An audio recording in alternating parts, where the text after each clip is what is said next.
October 29th, 2014. We're going to be starting here in just a moment.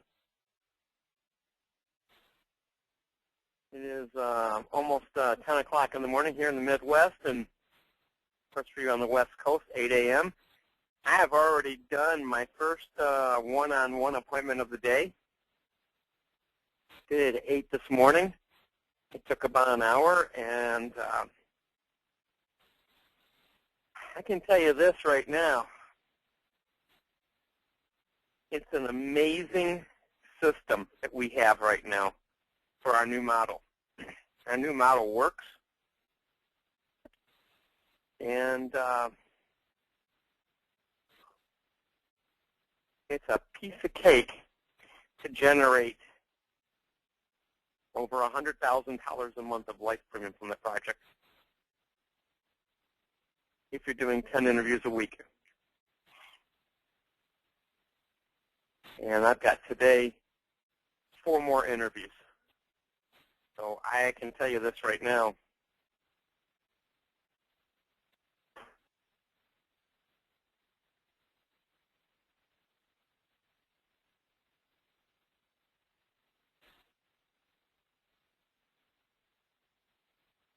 I don't know why you didn't get the notifications. That's just really weird.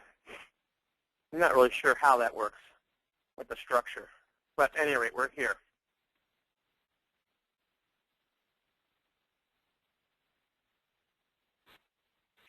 So we're going to get started here in just a moment. A couple of key things today, things especially today.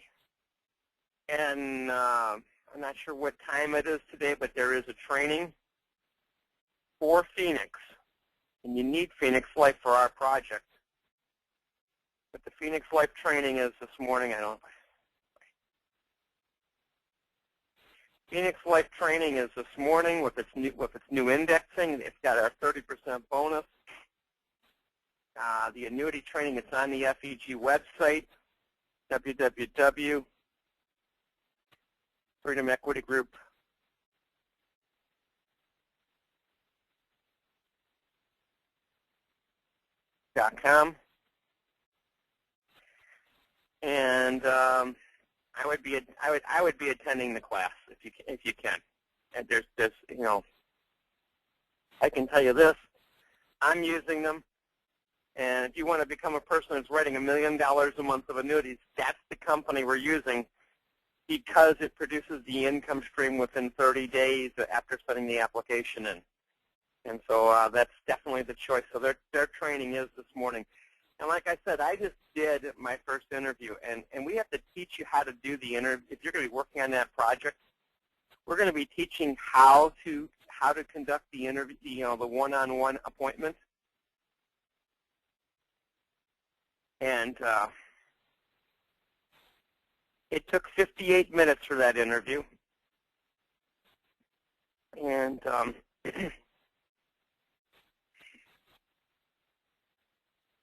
it is a process.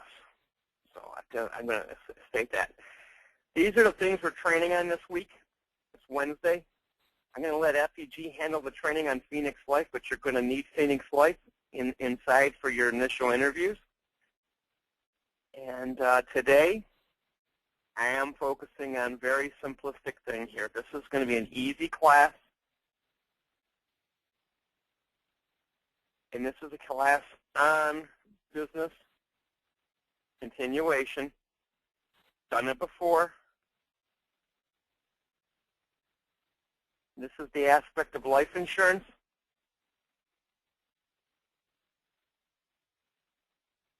This is when you're doing this language that you're going to learn today, it's going to allow you, when you're doing your inventories, to find the old policies. This is going to teach you how to use your lending portal, how to address the questions off the lending portal. When you're doing that, I'm going to pop up the lending portal questions. But when you're finding the old policies, it's going to allow you to address it, and we are going to teach you how to replace it. We're going to talk about how much coverage. And this should take every person that's following our system literally from a standpoint. Now, If you attended the workshop yesterday and you happen to be in our training right now, that hasn't put you in the program. To get in that program and to be professionally set up where you're doing your interviews on a weekly basis, there is a process. And anybody that attended the workshop yesterday, you need to get with me and schedule about an hour of my time on a one-on-one basis. So if you're, in other words, like I know Ron, you're here. Robert, I know you attended the workshop yesterday. Anybody that was on the workshop that you intend to follow through and do what I'm doing, you're going to have to spend some time with me. If you have not attended the workshop and want to see the workshop, we've got an uploaded recording. We can get that to you. It is it was the first one. The next one will be next Tuesday. But it is physically it is a process. And all I can say is I had the first people that I've done on my personal virtual workshop. I did my first appointment today. I've got 3 more appointments today. So this is going to be a long day. So, and I'm going to tell you right now, from what I can see so far, getting to the 25-person a week marker is going to be a piece of cake. That's the follow-ups. And if we can do that in multiple locations, I'm ecstatic. Like I explained to the people I'm working with, I'm going to do some of your initial one-on-one interviews first with you. I'm doing all the workshops myself initially, the virtuals, but I can tell you right now, the response to it has been nothing less than stellar. And I am leading by example. So that standpoint. Anyway, that's the process. If you attended that workshop, you need to schedule time with me, and I know my schedule has been booked solid. I've got a bunch of people trying to get appointments with me today from my workshop. And so it's a process, but we need to get that done. We are going to be teaching. These are the things that if you're going to work that system, these are the things you're going to have to learn. And this is the one-on-one interview. And when you've gone through a workshop, I'll take you through the one-on-one interview privately. But it is you've got to be able to give that. And believe it or not, you start giving 20, 25 of those one-on-one interviews a week. That is good activity, and that's going to be great, phenomenal production. Basics, and these are the basic things. Living benefit life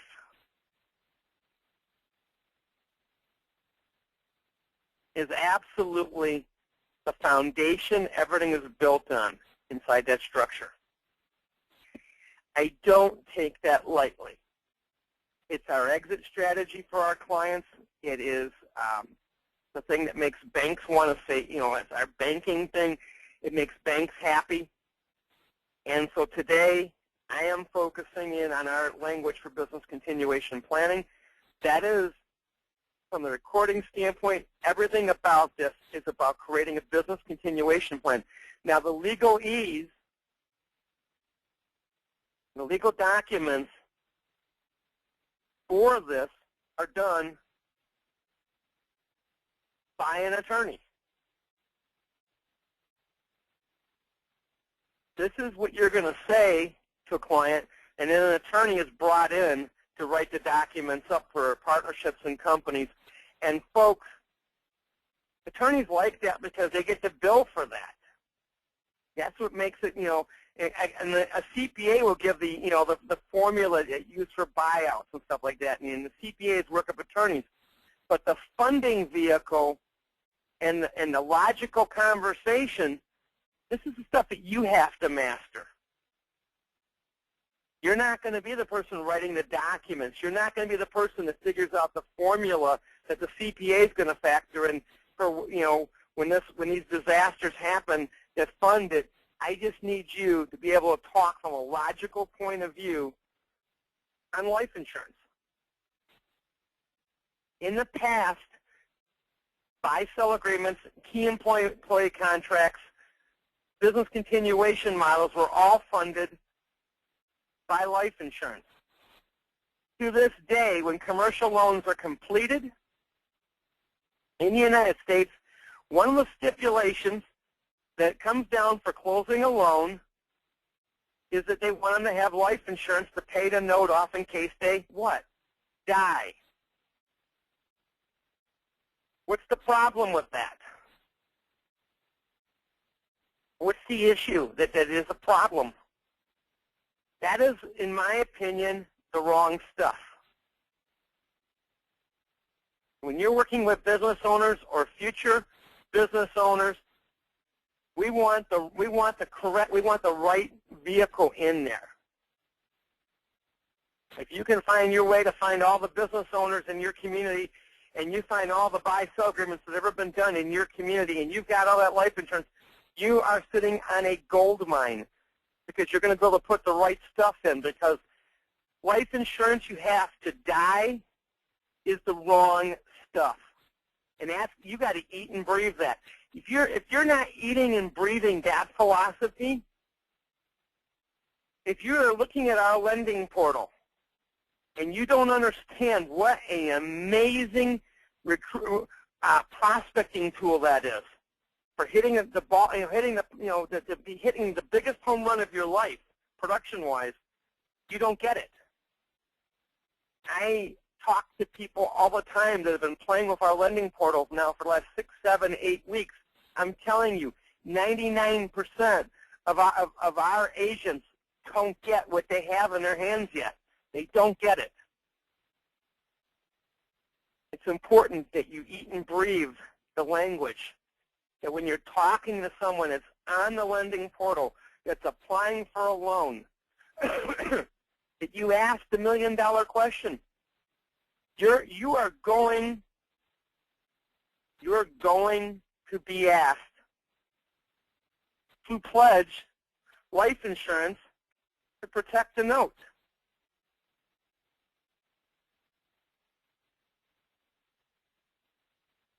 How much life insurance do you have?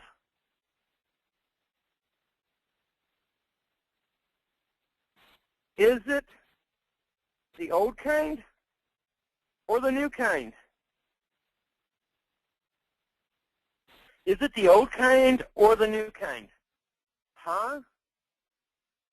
Life insurance used to be, you used to have to just die in order for the death benefit to be paid out. There's a problem with that. You got to be able to eat and breathe and know your stats. You got to be able to talk those stats with the person when you're doing the questionnaire. What kind of life insurance do you have to pledge towards that? What kind of business continuation plan have you done in the past? If you're refinancing someone's business, what kind of business continuation plan is in place? Do you have an attorney that actually works with your business right now? Average age of death in the United States last year, what was it, folks? 80 for a female, 74 for a male, and 84% of us died of one of 3 illnesses.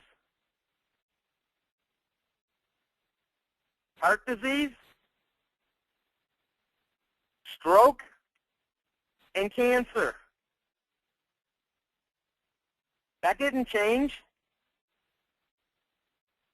But if you suffer one of these illnesses prior to age 65, we got a problem. You got a problem. Not a bad problem, but it is a problem. If you suffer one of these illnesses prior to age 65, there is a 70% chance you will survive. Dave, did you say I got a problem? Why is that a problem if I live? 62% of all the bankruptcies in the United States last year were medical related. Medical incapacitation, but medical related.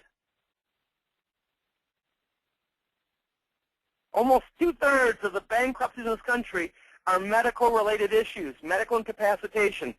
Average age of a medical BK was 44 years of age.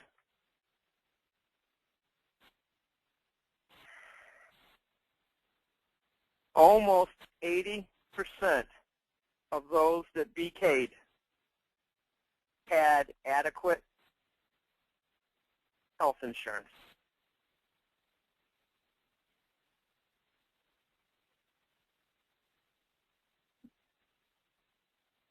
Some were workers, some are business owners. It doesn't matter.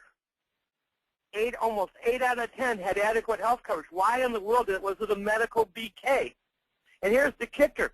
Average age of a critical illness claim that includes those 3 illnesses in this country was 43. 52% of all claims in the critical illness fashion, according to the health industry, for critical illness was between 41 and 50 years of age. And not everybody dies. If you're under 65, 7 out of 10 live.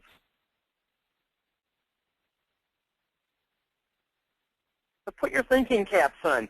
You're with a person that's a potential business owner or a non-business owner. What do you get to do? You're going to advocate a business continuation plan. If it's an individual household, it's a household continuation plan. In other words, isn't your household like a business? An HCP, I like that, a household continuation plan. What is important? Why have you bought life insurance in the past? Anybody?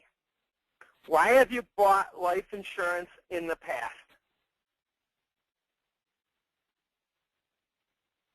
Protect your family in case you die a premature death. What is life insurance used for?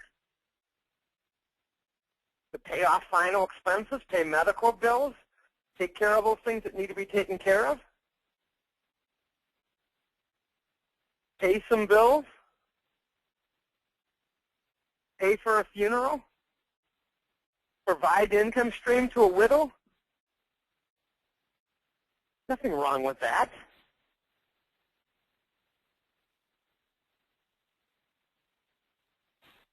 In my interview today, this morning, that individual had gone from farming to owning a restaurant, to owning commercial property, having the ups and downs of life.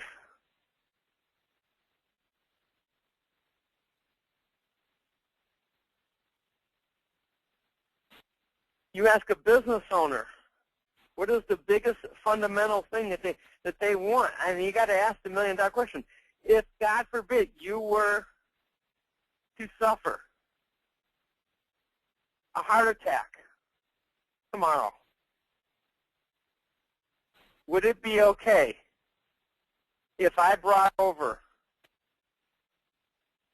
a check? You didn't die. It's a check to pay off all the obligations of your company.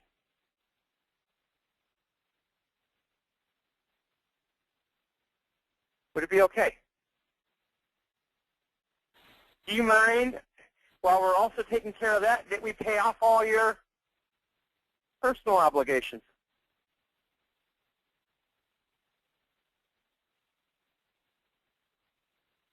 And by the way, you're still alive. Does your current life insurance do that? Do you mind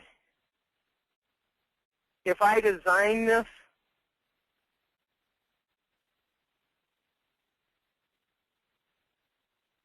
to replace your income also?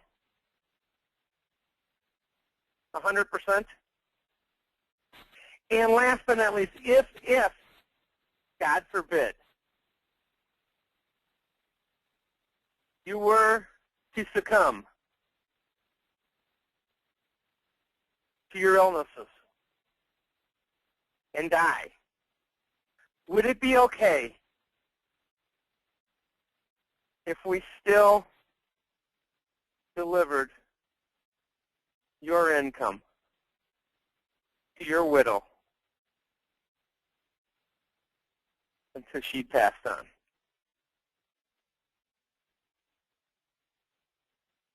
Would it be okay? Now, I don't know about you, but I call that good. I call that good planning. Could you make that argument? Whom do you have your life insurance with? How much coverage do you have?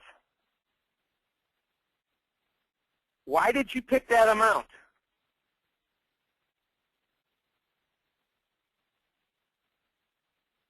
How much debt do you have? How much debt do you have? If you're dealing with a business owner, start with the business. How much debt is the business carrying right now?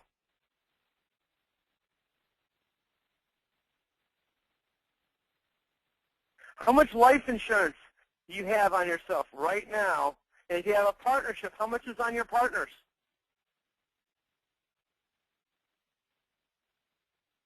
How much debt are you carrying? In your personal life, how much debt do you have? How much insurance is pledged right now for the business? And how much is it destined to go personal to the missus or to your spouse?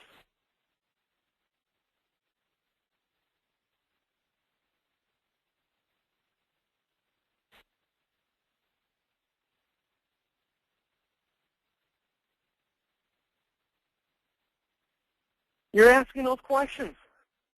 You're in a workshop. You're now on a one-on-one, and whether you're doing alone, you're having this conversation. You're teaching, and you're learning about what they have. We want to know why they chose the amount they did. You need to find out what else you need to find out what they want for their family in the event they cannot bring home income.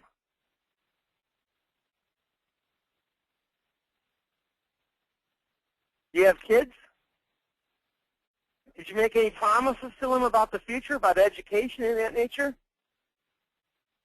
What happens to those promises if you can't go run your company? What happens to your household if you can't take income out of your company? What happens to your employees?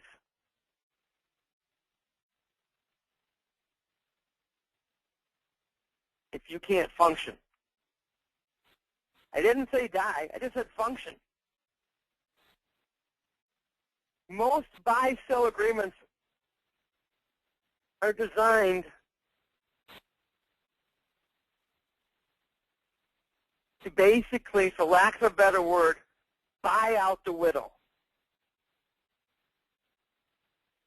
and use as much tax-friendly dollars as humanly possible. You know, I've got a great video on business continuation planning that's on WebEx for buy-sell agreements. I mean, it's stellar. I mean, it's right there. You can educate on that. But the funding needs to be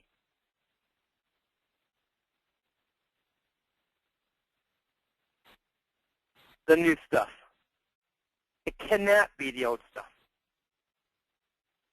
And the only reason you don't move a person to the new stuff, anybody know the only reason you don't move a person?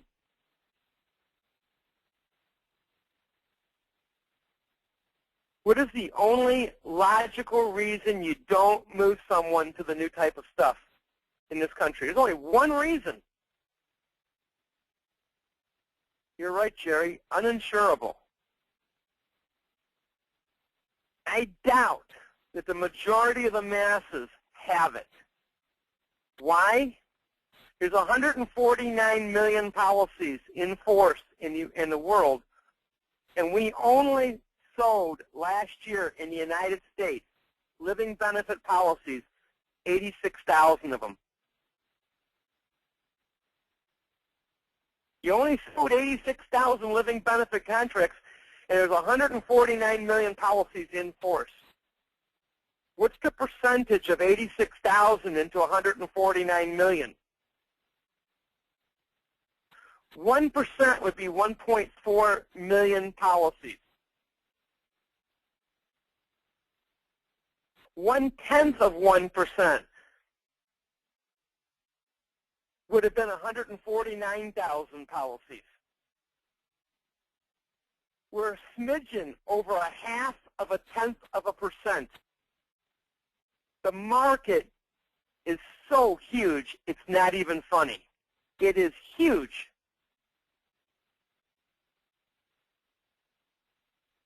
You got to ask yourself a question. Which plan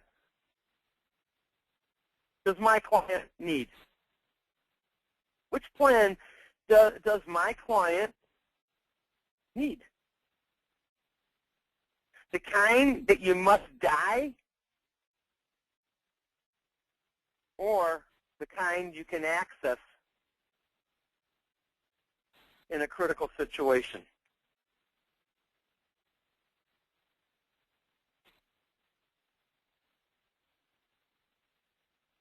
Which kind do they deserve? There's 149 million policies out there. And with our concept, our workshops, our lead program, you're going to be able to uncover every week 15 plus homes a week of the old stuff.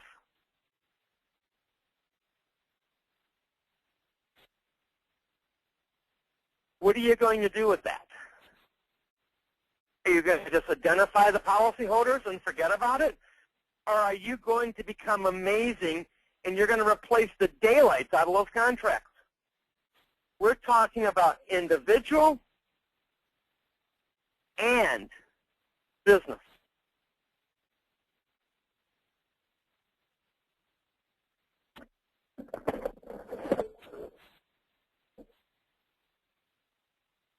It is absolutely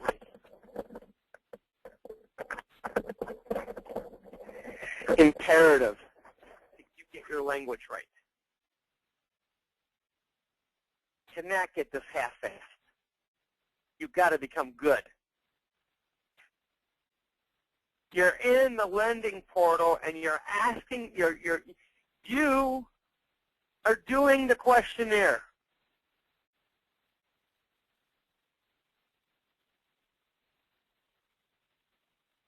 You're doing the questionnaire, and it's asking two questions in direct relationship to life insurance. It's asking you, do you have insurance to protect the loan?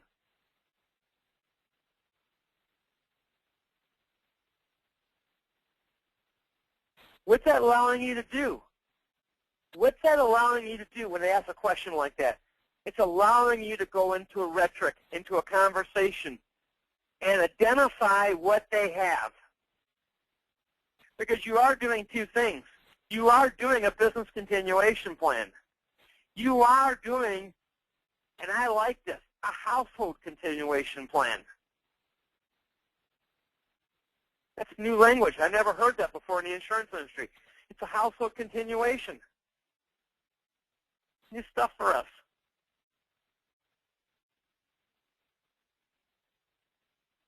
Some people, and you can ask this question, some people fund their retirement with life insurance policies.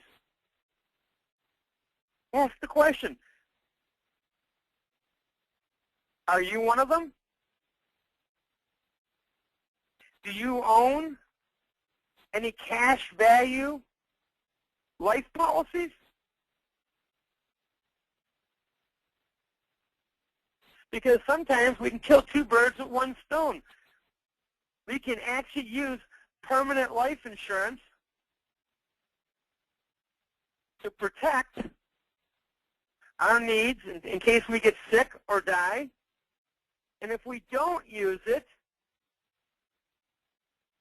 we can use the income stream to supplement our retirement. Next question, are you saving for retirement? And the question is where? How much do you have saved? Is it in harm's way? We're going to teach you to go after the crumbs. We're not going to let that money, we're going to do it in the workshops, we're going to talk about it. We're not exposing that money to the lunacy of this world. That's crazy. And you've now bridged from protection into talking about permanent cash value life insurance.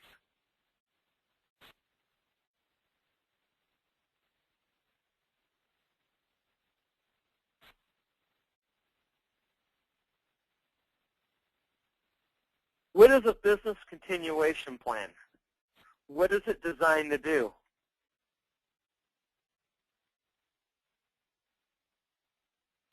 Now, usually when a bank wants something done, the bank just wants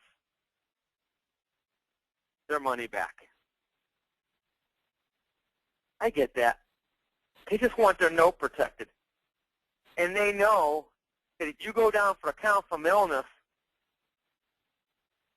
all the measures in the world doesn't protect most of the deals. Companies go out of business every day. 8 out of 10 startups fail. You can have a gazillion different reasons. It doesn't matter what the reason is. But I guarantee you, if they're failing, they are causing major stress on you. And unfortunately, stress in any business still causes your body to fail. You're not happy if you're failing in business. Have you ever woke up stressed out in your life? Anybody here? Did anybody ever wake up and have a degree of stress in their life?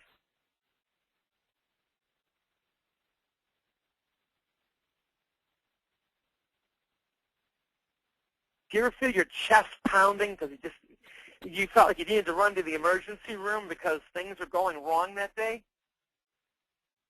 I don't care what, if 8 out of 10 businesses fail and you're a business owner, you are fighting the stress battle, and guess what? You're susceptible. Number one occupation that dies young. Anybody know what that occupation is? What is the number one, you'll never guess this in a million light years unless you're really a book nerd like me, number one occupation that dies young? It succumbs to stress. Anybody know? I'm gonna chuckle if anybody knows this one. Nope, Michael, not even close. You're never gonna believe the occupation that dies young. They get sick young too, but anybody. If someone guesses this, I'm going to be stunned. Judge Landers, you're correct. Don't know how you knew that. Tony Padilla, you're right. Don't know how you guys know that. But you're correct. It is doctors.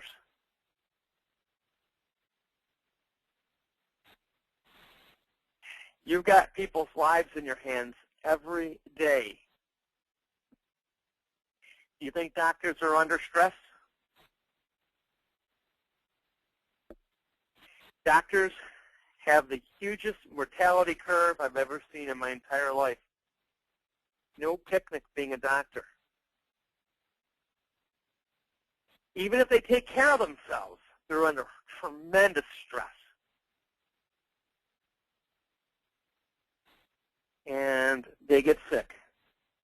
And they do have a young mortality ratio. They really do have the biggest issues. And I bet most people didn't know that. But for Judge Landers that's here and for Tony Padilla, you guys got that right. And that's impressive. That means you're probably part of the book nerd club, like I am. Joking, of course. 8 out of 10 startups fail. They're under stress. What do we want to do? So we'll talk about the company first.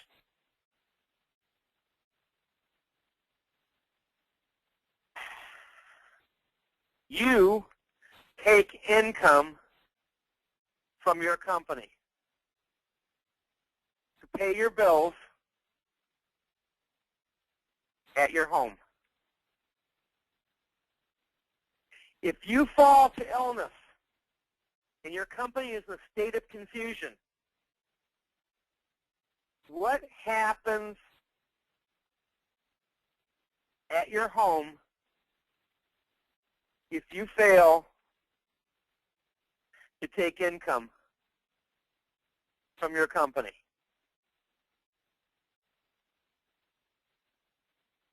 You're incapacitated. You're not dead. No life insurance has been paid out because you got the owed stuff, and you're down. We don't know how long you're down for, but you're down. And your company is now in a state of confusion, which means revenue is down. Can't take no money out. What happens to your household?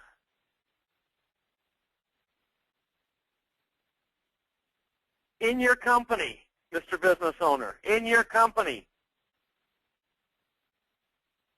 who knows or whom knows what it is you do? Who can take over and do exactly whatever you're doing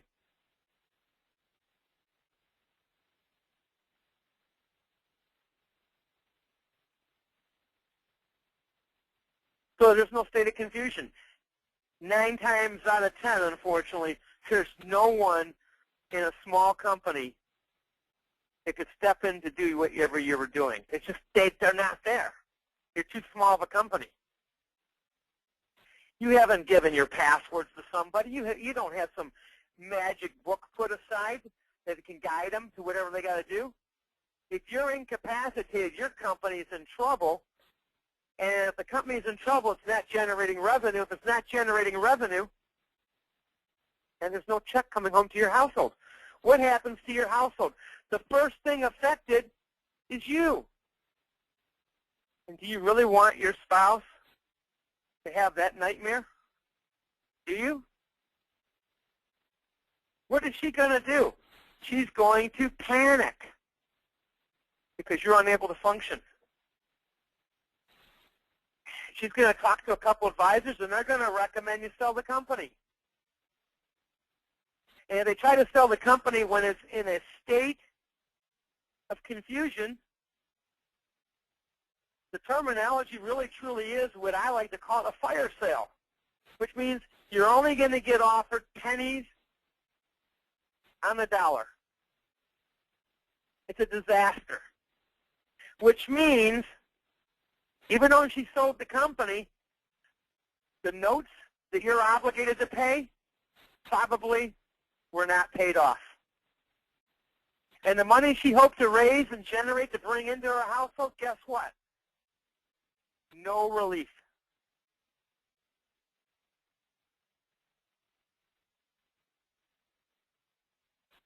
Your household is on the verge of two types of bankruptcies.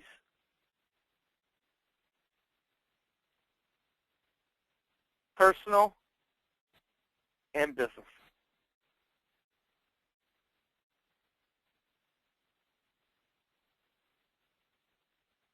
That's not good. Who else is affected besides your personal life? Your bank's not happy.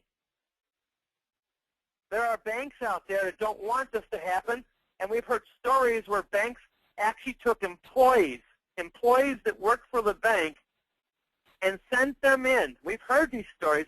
Sent them in to go run the company so it didn't bankrupt.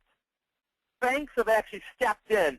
If it was a big enough note and they couldn't afford the company to go under, they would go in and actually find a way to run the company until they could sell the assets. I'll give you an example. There was a bowling alley in St. Louis where the whole thing went down for the count, and the bank didn't want to just repossess the asset. They found another bowling alley proprietor that they trusted to come in and run the asset while they moved the money around until they could sell the asset.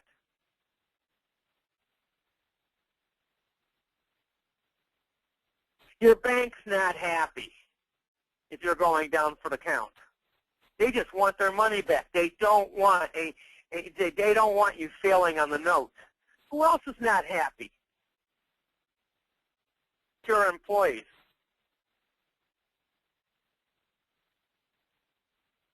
Their jobs are in jeopardy if you go down for the count.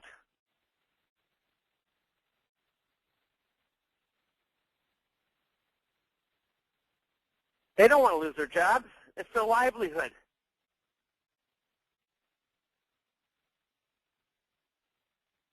What's a good business continuation plan? What do we need from this BCP? Not even on the HCP yet. What do we need from a business continuation plan? Anybody? What do we need? The most important thing is peace of mind. For you and your loved ones, your family. I'm not talking about making your bank happy. Having a good business continuation plan can help you get a yes on a note. But, for starters, if you're an existing deal and you got the old-fashioned stuff, you need peace of mind, folks. You need to protect your family first. So what do I need? Where does your income come from? This is not a trick question. The income right now comes from your business, which means your income is part of the overhead. So the very first thing that business continuation plan must protect the overhead. And that includes paying you. We need to know to the penny what your overhead is, including what you take out each month, including you. Including you. I don't care what the figure is. If you take out $25,000 a month, it's got to be factored in there. Let's just say your overhead for grins is $50,000 a month. First thing we need is time. Time to determine how long it is going to take you to get well and back in the saddle or determine you're not coming back. And allow us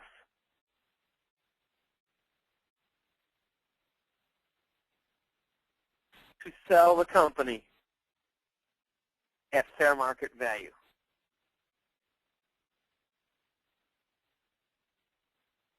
We need time. And how much time? I think 12 to 18 months is the right amount of time. If you got 18 months at $50,000, that's $900,000 in cash we need. Guess what? That's not Band-Aid insurance. There are companies that sell lump sum, money out for critical illness and heart attacks and stroke and cancer. There are companies out there that sell overhead insurance of some kind, but they're not selling the $900,000 kind to cover how much you were taking out and everything. They'll factor overhead insurance based on the bare bones of what it's going to cost to keep that company in. They're not going to factor overhead insurance in to pay you that kind of money. Colonial releasing $50,000 or $25,000 is not $900,000.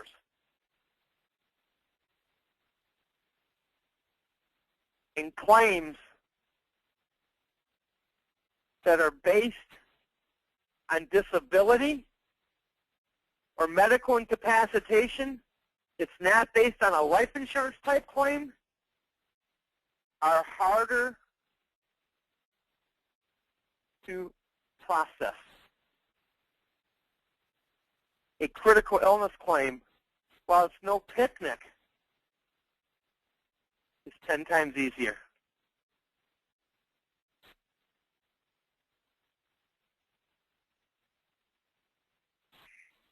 Yes, we need that $900,000. What else do we need in a business continuation plan? I bought time. I'm paying you. You want to make your bank happy? See, we don't have to have money to pay off the debt. I just need money to function. But if we have the extra leadway, and you got to say $1 million in notes, want to pay off the bank because you got sick? I'm going to say this really nice. Why not? Don't have to do that. If I got overhead money, that's all I need is overhead money. Everything keeps functioning. But if we got the extra $1 million to pay off the note when you got sick, how am I looking? Not done.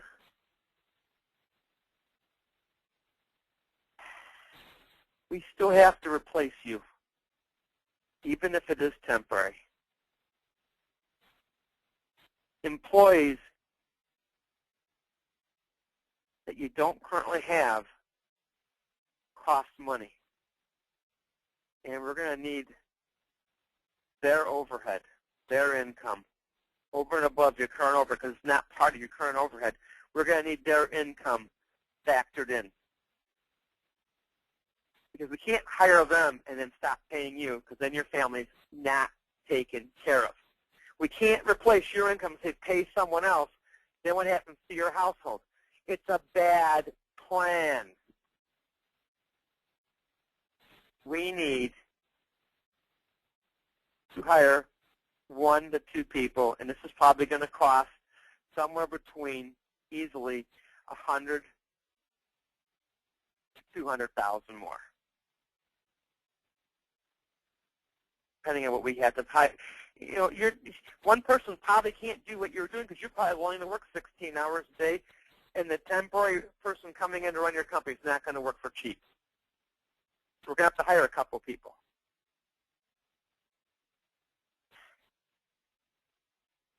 And at the same time, we need to do an HCP. That's a household continuation plan.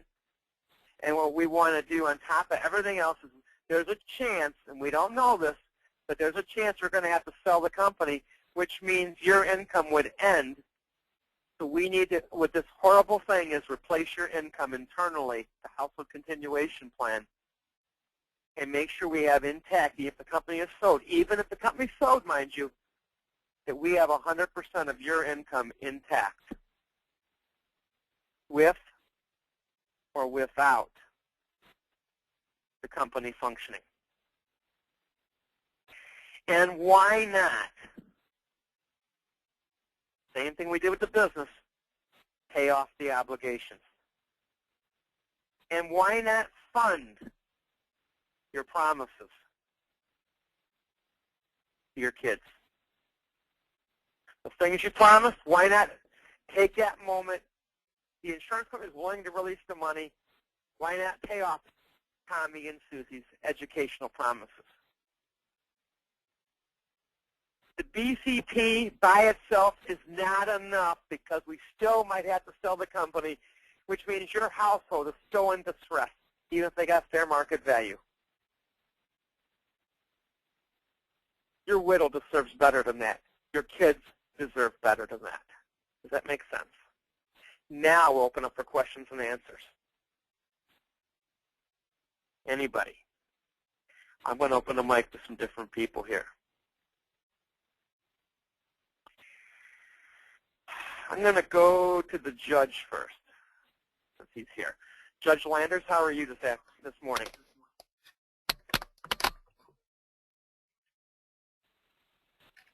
Judge? Hey, Dave. Hi, I can hear you now. How are you? I'm good. How are you? Good. You have done legal documents in your life because you're an attorney. Have I just made a good argument for proper business continuation plan with also protecting their income for their household? Absolutely. Rock solid.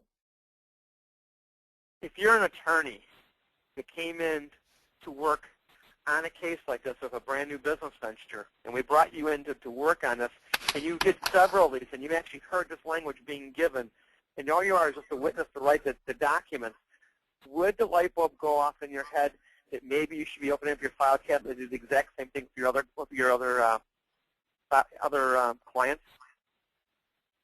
Absolutely. I think that what you got covers the landscape, so to speak. In fact, probably better than some attorneys would do it because of the comprehensiveness of the whole thing.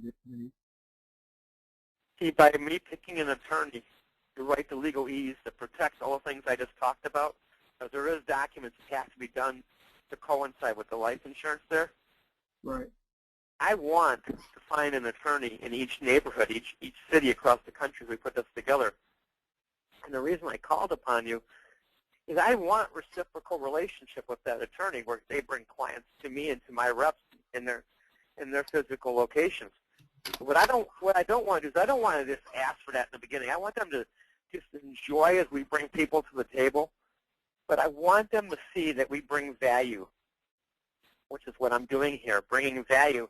And they're picking up on the language as they listen to this language. And eventually they go back to their file cabinet of business continuation planning, and they bring us in, and we replace every client they've ever done. Dave, can you hear me? I think I must have muted out for a minute. Did you hear what I said? I didn't hear the thing before, but go ahead. I hear you now. Okay. Yeah, I lost contact there. Sorry about that. Yeah, I was just indicating that I think that what you outlined is stellar. In fact, it's just as thorough, if not more, than perhaps what some attorneys would do. And I don't hate to say that, hesitate to say that, because it has to be totally comprehensive.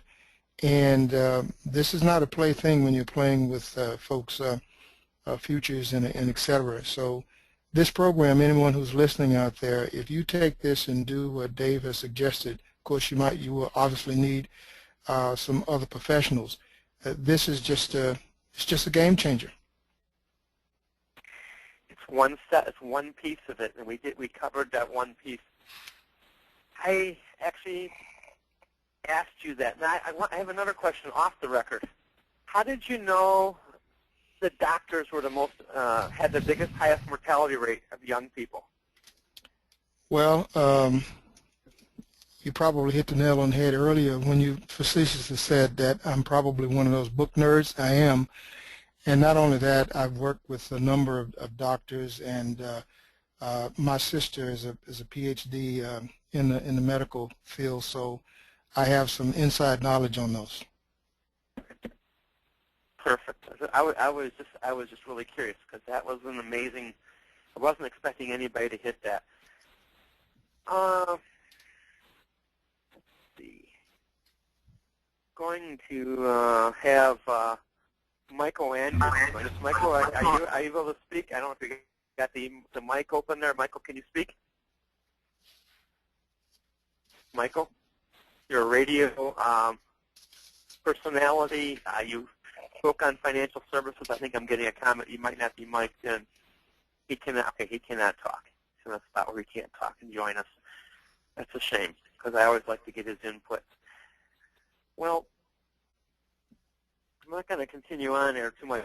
I do want to encourage all of you, because Phoenix Life is a big part of what we do today, to take your time. I know the Phoenix class starts almost immediately this morning sometime. I don't know if it starts at 9 o'clock California time or 9:30 or 10. But I want to encourage you to go to the FEG website and make sure you attend the Phoenix Life class, because you're going to need that for this project. Today's class has been recorded. It is our class for business continuation. It is something you've got to learn and master this part of the language, because you're going to be working with attorneys and professionals across the country. And Judge, what do you think of my new terminology of household continuation planning? How'd you come up with that? That's pretty cool. I like that. HCP. I came up with that today. I have no idea where that came from, but it's part of what we do, and that is the one missing thing. You may keep that company intact for 12 or 18 months, but if we decide the company has to be sold, we still have to protect your income, and that's where Phoenix Life plays a role. Accelerated death benefit to buy an annuity to replace your salary is the key to this whole thing, and we need Phoenix because it does produce the biggest income stream. They give us an accelerated benefit of 30% when we bring dollars to the table. And you're going to need money. And it doesn't matter whether it's American Equity or National Western or Phoenix, but right now they have the ability to deliver a check income stream-wise to our clients within 30 days of money going in. And if we can replace your income with an annuity, and if God forbid stress takes you out of the picture, but you're not dead, and we got to still take care of your company until we make a decision what to do, at least your income is intact. And we've got to recognize that that's part of what we do, and it's important. It's a very important piece of that puzzle, and I call that the household continuation part of it. Okay. With that said, everybody have a great day. Michael Andrews, please call me right after. I've got a complete schedule. For those of you that were on the workshop that have not gotten back with me and want to do this model, you've got to get a hold of me, because your next step is actually spend some time with me one-on-one, and that's your next step. Judge, thank you for your input this morning. I appreciate that. And with that said, folks, everybody have a great, blessed day, and we'll see all of you tomorrow. Make sure you attend the Phoenix workshop today.